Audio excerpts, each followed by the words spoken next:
ভাই তোমার আল্লাহর দয়া লাগে ভিডিওটা উপর মুখে ধাক্কা দিও না। আমার এই প্রিয় হুজুরটা কি বলে একটু শুনে যাও, আর যদি ভালো লাগে তাহলে একটা শেয়ার করে দিও। 27 রমজান হওয়ার আগে আগে একবার হলে ওই আমলটা করবেন, 2 মিনিট সময় লাগবে। ভাইরা আমার, কপালটা খুলে যাবে, ভাগ্য খুলে যাবে। আপনার সন্তানের জন্য, আপনার বিদেশের জন্য, আপনার কাজকর্মের জন্য, ব্যবসা বাণিজ্যের জন্য, সকল কিছুর জন্য আপনার ভাগ্যও খুলে যাবে। আল্লাহর কসম করে বলছি, এই আমলটা যুবকেরা তোমরা পেলে শেয়ার করে দিবা। আমল না করেও সব পাবা, শুধু তোমার একটি শেয়ারে তোমার আমল হয়ে যাবে। তুমি আমল না করেও সব পাবা। ভাইরা আমার, 27 রমজানের আগে আল্লাহর কসম করে বলছি, এই আমলটা ছাড়বেন না। এই আমলটা আপনারা সকলেই করবেন, এই আমলটা সকলের কাছে পৌঁছায় দেবেন, নিজে জানবেন এবং অন্যকে জানাবেন।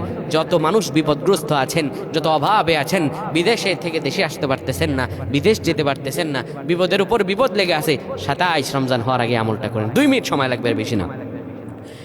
যখন ঈশার নামাজ আপনি পড়বেন, ঈশার নামাজের পরে ওযু করে নেবেন, সুন্দরভাবে পবিত্র পরিচ্ছন্ন হয়ে বিছানাটা ঝাড়ু দিবেন। বিছানার ভিতরে এরপরে আপনি শোয়ার আগে সুন্দর করে আপনি ঘুমানোর আগে পড়বেন, ইয়া মালিকু ইয়া মালিকু 100 বার পড়বেন। এরপর ইয়া খাবিরু 100 বার পড়বেন। তারপর একবার দুরূদ শরীফ পড়বেন।